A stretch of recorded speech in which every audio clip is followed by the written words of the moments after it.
Narciso era filho do deus Céssifo e da ninfa Liríope. E os pais acreditavam que o seu filho havia sido amaldiçoado pelos deuses logo cedo.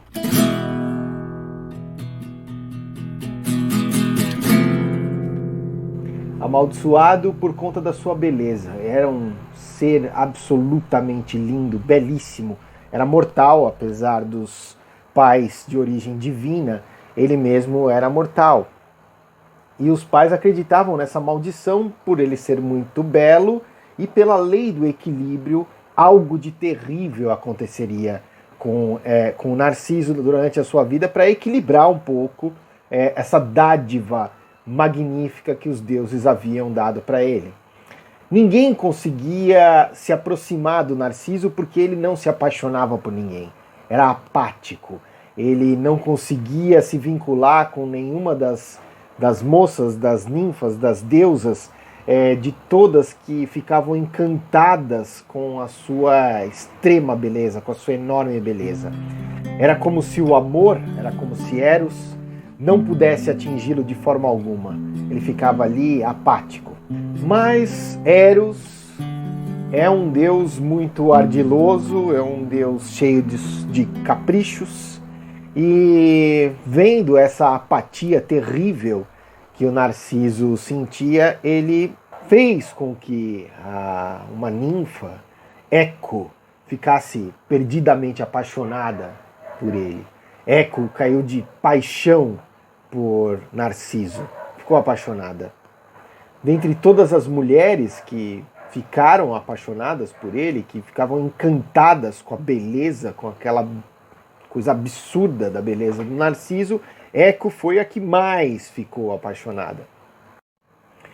Bom, a Eco fica terrivelmente decepcionada porque, como sempre, Narciso só tem olhos para ele mesmo. Ele vive no seu universo apático o tempo todo.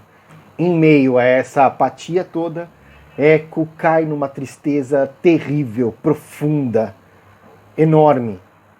Ela deixa de se alimentar e definha, transformando-se num rochedo capaz de ecoar os sons que lhe chegam a tocar. Então Eco vira um eco, de fato.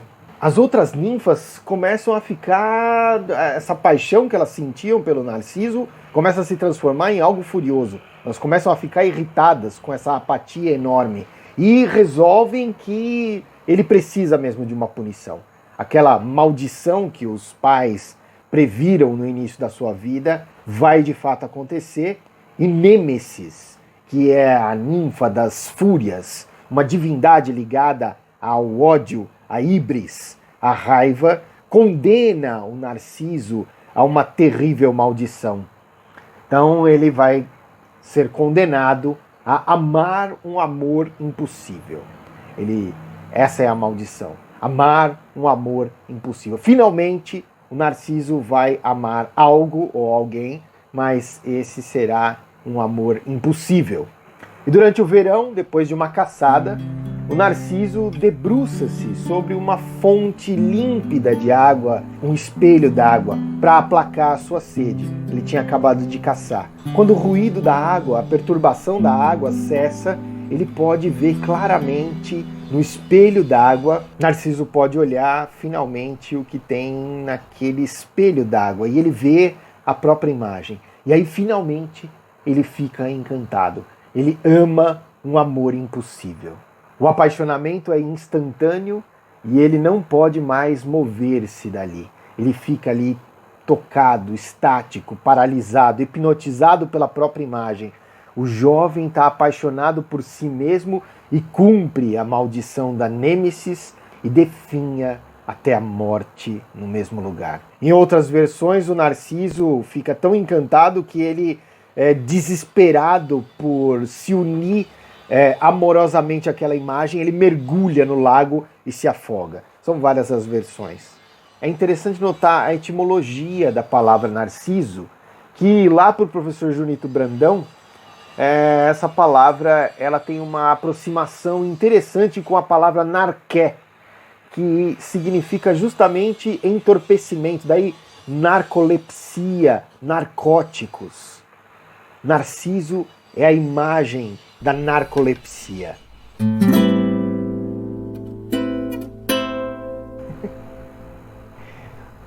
Para o filósofo Byung-Chul Han, a nossa sociedade é uma sociedade basicamente narcisística. Nós investimos uma libido, um desejo, um tesão enorme por nós mesmos, pela nossa própria imagem. E isso, de alguma maneira, é reforçado no processo das redes sociais, das mídias sociais. A mídia social potencializa esse desejo de autoinvestimento. Nosso eros se torna cansado para o outro. Não conseguimos nos conectar com o outro de forma adequada e, portanto, não conseguimos sair do nosso próprio umbigo. Ele defende, o Byung-Chul Han defende que a depressão é um mal que tem como origem o narcisismo. Esse mal pode ser combatido justamente com eros. Eros, ao nos fazer nos conectarmos com outras pessoas, com o outro, com outras relações, com o diferente, com o novo, com algo que saia da nossa própria existência, da nossa própria subjetividade, com algo radicalmente diferente ou minimamente diferente, esse eros, esse amor pelo outro pode vencer, no final das contas, o narcisismo e também a depressão. Diz ele num determinado trecho, a depressão é uma enfermidade narcísica. O que leva à depressão é uma relação consigo mesmo exageradamente sobrecarregada e pautada num controle exagerado e doentio. O sujeito depressivo narcisista está esgotado e fatigado de si mesmo. Não tem mundo e é abandonado pelo outro. Eros e depressão se contrapõem mutuamente. É curioso ainda que justo a ninfa Eco se apaixona por Narciso. E talvez esse destaque, dentre todas as outras ninfas, dentre todos os outros seres que se apaixonaram pelo Narciso, Eco recebe uma especial atenção no mito. E isso provavelmente tem uma relação grande com a questão do Eco. O Narciso só consegue se apaixonar, só consegue dar atenção para o próprio Eco. A sua fala é escutada por ele mesmo. E ele se apaixona pela sua fala. Ele está apaixonado por si mesmo. E ele não consegue se apaixonar por nada que não seja ele mesmo. No livro Luto e Melancolia, o Freud descreve esses dois estados diferentes da alma, da psique humana, e nos relata que, no caso do luto, ocorre um processo de ensimesmamento, de introspecção, de introjeção, necessária para o processo de deglutição do outro. De alguma maneira, uma parte daquele outro, no qual foi investido uma grande potência libidinal, um grande investimento de amor, será simbolizado.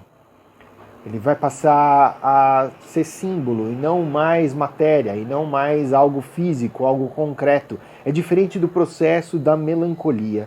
Na melancolia, no processo melancólico, o enlutado, o enlutamento não passa nunca, não acaba nunca. Esse processo é eterno e sempre há uma enorme dificuldade na simbolização, no processo de tornar símbolo aquilo que é matéria, aquilo que é físico. Então as fotos, a matéria, as roupas, os pedaços, os cacos materiais que estão associados àquele objeto de amor, eles não podem sair do seu entorno, eles não podem sair do entorno do melancólico, do estado da melancolia. É possível fazer uma associação entre esse estado melancólico e o estado depressivo justamente por conta dessa dificuldade da libertação de algo físico, da dificuldade de simbolização. Narciso tem uma dificuldade enorme de se desvincular da própria imagem,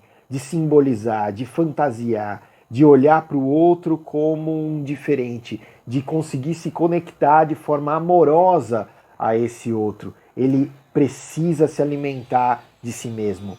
E nesse processo de alimentar-se de si mesmo, ele definha, ele morre. Eros, então, é uma possibilidade, é uma saída, é uma aposta numa possível saída desse estado depressivo. As redes sociais, o Facebook, o Instagram, eles nos levam a esse ensimesmamento e a uma ecolalia, a uma fala do eco, a nos conectarmos só com a mesma voz que nós emitimos. É como se nós quiséssemos o tempo inteiro uma confirmação daquilo que pensamos, sentimos e queremos e desejamos. E aí a gente só consegue se conectar com as tais bolhas.